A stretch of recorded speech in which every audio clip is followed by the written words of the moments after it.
Good morning, everyone. What is your greatest desire? Is your greatest desire can turn you into a monster?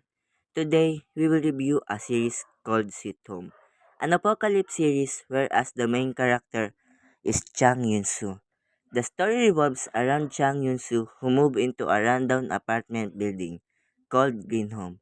Chang Yun-soo experienced a traumatic event that made him isolated and withdrawn. However, his life will start to change after these creatures appeared.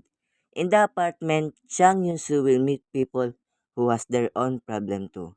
This is all about humans who have turned into a monster with their greatest desire. For example, if you want to have a sharp eyesight, you can become an eye monster.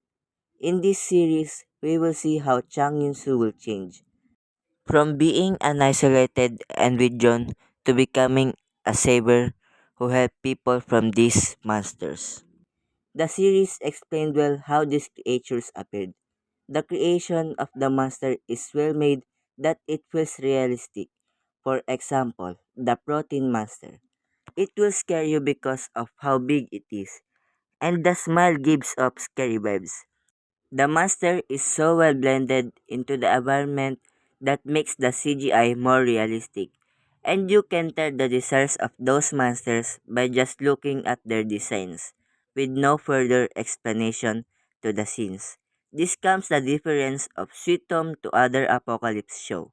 It did not use a zombie virus concept like Resident Evil. In Sweet Home, the origins of the monster is tied to human desires, and the monster of the zombies of Resident Evil is created by the T virus. And later on the series, you will know the huge difference of these zombies and monsters. The characters of the series is well written that we will get a mix of an emotion for these characters if you understand them deeply. For example, Payon Sanwook. For me, he is one of the best written characters out there because he gave me a mix of an emotion. At first glance, you will know that he is a bad guy who will only prioritize himself. But as you watch him more, you will understand deeply his character. In this series, it clearly depicted what will do if these monsters appeared, the feeling of fear and cowardice. But some of us will be brave enough to fight against these monsters. But what I did not like in this series is the cliffhangers and auto cutscenes that make things confusing sometimes. For example, like this one scene.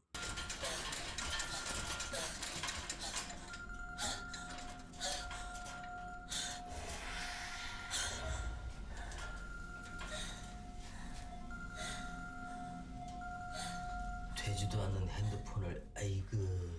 And the other one I don't like is they did not show the impact of the monster outbreak into the society.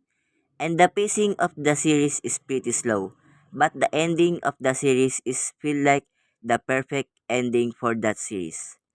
Overall, Sweet Home successfully blends the elements of monster, horror, and character development.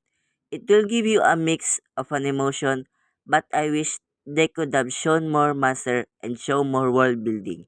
But overall, Sweet Home is highly recommended if you want to watch an apocalypse show that is unique.